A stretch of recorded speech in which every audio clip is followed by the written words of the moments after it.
क्या आपका learner licence बन चुका है और अब आप सोच रहे हैं कि ड्राइविंग लाइसेंस कैसे बनाएं? तो ये वीडियो आपके लिए है। आज मैं आपको स्टेप बाय स्टेप बताने वाला हूं कि लर्नर लाइसेंस के बाद ड्राइविंग लाइसेंस कैसे बनाएं, अप्लाई करें, कौन कौन से डॉक्यूमेंट लगते हैं, टेस्ट कैसे होता है और किन गलतियों से आपका आवेदन रिजेक्ट हो सकता है। तो वीडियो को अंत तक जरूर देखें, क्योंकि एक छोटी सी गलती आपका ड्राइविंग लाइसेंस रुकवा सकती है। लर्नर लाइसेंस मिल गया है, अब अगला कदम क्या? ड्राइविंग लाइसेंस कैसे मिलेगा, ऑनलाइन या आरटीओ जाकर? तो मैं आपको पूरी प्रोसेस बताता हूँ। तो चलिए सीधा चलते हैं मोबाइल की स्क्रीन में। सबसे पहले आपको अपने मोबाइल में किसी ब्राउजर को ओपन कर देना है। वहाँ पर आपको एम परिवहन लिख के सर्च करना है। उसके बाद आपको सबसे पहली वेबसाइट दिखेगी, उस पर आपको आ जाना है। अगर आप मोबाइल से अप्लाई कर रहे हैं तो आपको अपने मोबाइल में डेस्कटॉप साइट ओपन कर लेना। उसके बाद ड्राइविंग लाइसेंस वाले ऑप्शन में जाकर जाना है। वहाँ पर आपको अपना स्टेट सिलेक्ट कर लेना है। जैसे देख सकते हैं मैं स्क्रीन पर, तो मैं मध्य प्रदेश से हूँ तो मध्य प्रदेश सिलेक्ट कर लिया। उसके बाद आपको अप्लाई फॉर ड्राइविंग लाइसेंस वाले सेक्शन में आ जाना है। अब यहाँ पर आपको कंटिन्यू का सारी डिटेल्स पढ़ने के बाद कंटिन्यू का बटन दिखेगा। उसके बाद अगर आपके पास लर्नर लाइसेंस होगा, उस लर्नर लाइसेंस का नंबर यहाँ पे अब आपको डालना है। लर्नर लाइसेंस का नंबर यहाँ पर आप डाल दीजिए। लाइसेंस नंबर डालने के बाद आपको अपनी डेट ऑफ बर्थ डाल देनी है, सेम वही जो आपने लाइसेंस में डाल रखी है। डेट ऑफ बर्थ डालने के बाद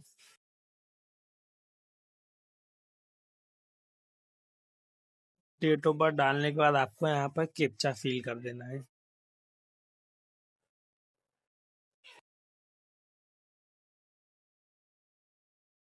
कैप्चा फिल करने के बाद आपको ओके वाले बटन पर प्रेस करना है।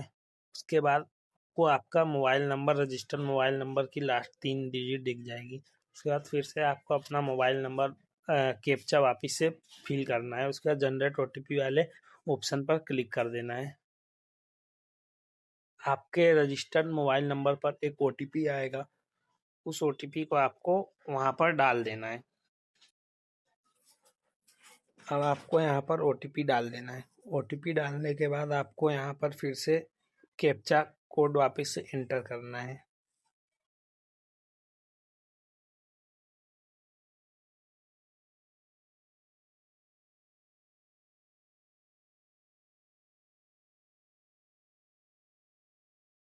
कैप्चा कोड डालने के बाद आपको यहाँ पर एक पॉपअप दिखेगा, उसे आई एग्री वाले बटन पर क्लिक करके सबमिट ओटीपी कर देना है।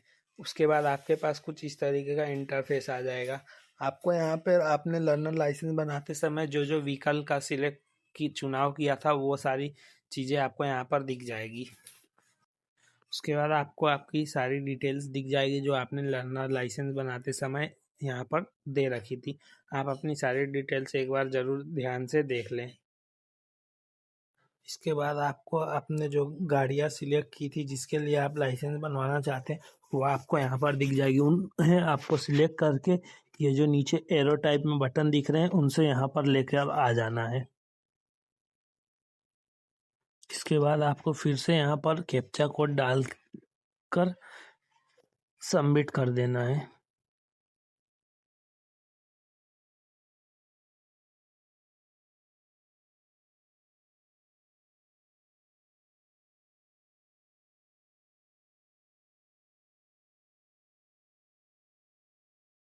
कैप्चा कोड डालने के बाद आपके पास कुछ इस तरीके का पॉपअप आएगा। तो आपको सबमिट वाले बटन से पहले सेल्फ डिक्लेरेशन फॉर्म देना पड़ेगा। सेल्फ डिक्लेरेशन फॉर्म अगर आप भरने में सक्षम है तो ठीक है, अन्यथा मैं जिस प्रकार से भर रहा हूँ आप वैसे ही अपना देख देख के अपने डाल सकते हैं। तो जैसा जैसा मैं कर रहा हूँ वैसा वैसा आप करते जाइए, टिक लगाते जाइए। अगर आप फिजिकली हैंडीकैप है या आपको कुछ समस्याएं हैं तो आप एक बार इन्हें पढ़ ले, उसके बाद ही लगाएं। मैं पूरी तरीके से सक्षम हूँ, यानी मैं डिसेबल नहीं हूँ, इसलिए अगर आप भी डिसेबल नहीं है तो आप जैसे जैसे मैं कर रहा हूँ वैसे वैसे आप कर सकते हैं। सभी ऑप्शन को भरने के बाद आप यहाँ पे आई हेयर बाय पर क्लिक करके इस self declaration physically fit form को सबमिट कर सकते हैं। सबमिट करने के बाद देख लीजिए आपके पास कुछ इस प्रकार का पॉपअप मैसेज आ जाएगा। सेल्फ डिक्लेरेशन देने के बाद आप सबमिट वाले बटन पर क्लिक कर सकते हैं। सबमिट वाले बटन पर क्लिक करते ही आपके पास कुछ इस प्रकार का इंटरफेस सामने आ जाएगा, जैसे कि आपके एड्रेस डिटेल जो आपके लाइसेंस कार्ड पर छप के आने वाली है। तो आप यहाँ पर ये एड्रेस देखने के बाद ओके वाले बटन पर क्लिक कर सकते हैं। जैसे ही आप क्लिक करेंगे आपके पास कुछ इस प्रकार का इंटरफेस ओपन होकर आ जाएगा और आपके पास एसएमएस के थ्रू आपका एप्लीकेशन नंबर सारी चीज़ें आ जाएगी। इसके बाद आपको आपका डॉक्यूमेंट सबमिट करना है और फ़ी पेमेंट करनी है। उसके बाद आपका लाइसेंस बनकर आपके पास आ जाएगा। इस पॉपअप को हटाने के बाद आपके पास कुछ इस प्रकार का इंटरफेस आ जाएगा। यहाँ पर आप देख सकते हैं आपका नाम, नंबर, आपके पिताजी का नाम, आपकी डीओबी सारी और चीज़ें पता चल जाएगी और आपने किस आरटीओ में ये आपका आवेदन किया है वहाँ का भी डिटेल्स आपको पता चल जाएगा। अगर आप चाहें तो उस आरटीओ में जाकर भी पता कर सकते हैं कि आपका लाइसेंस क्या हुआ, उसकी प्रगति क्या है, मतलब वो बनेगा, रिजेक्ट होगा, वहाँ पर भी जाके पता कर सकते हैं। परंतु आप चाहे तो इसे कम्प्लीटली ऑनलाइन भी बना सकते हैं। यहाँ पर आप अपने एप्लीकेशन फॉर्म को प्रिंट भी कर सकते हैं फील्ड वाले। आपको अपने एप्लीकेशन फॉर्म को सबमिट कर लेना है।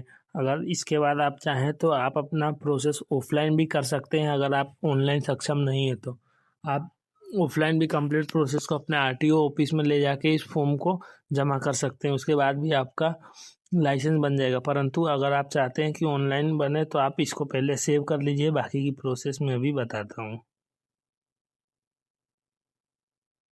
इसके बाद आपको सीधा वापस से लॉगिन कर लेना है और कुछ इस प्रकार से आप पेमेंट का विवरण आपके पास आ जाएगा। आपको यहाँ से जितना जिस के लिए आपने आवेदन किया है उस लाइसेंस का उतना अमाउंट होगा, वो अमाउंट आपको पे कर देना है। ये अमाउंट पे होने के बाद आपका लाइसेंस 4 से 5 दिन के बाद बनकर आ जाएगा। ऐसी अनेक वीडियो के लिए हमें सब्सक्राइब करें।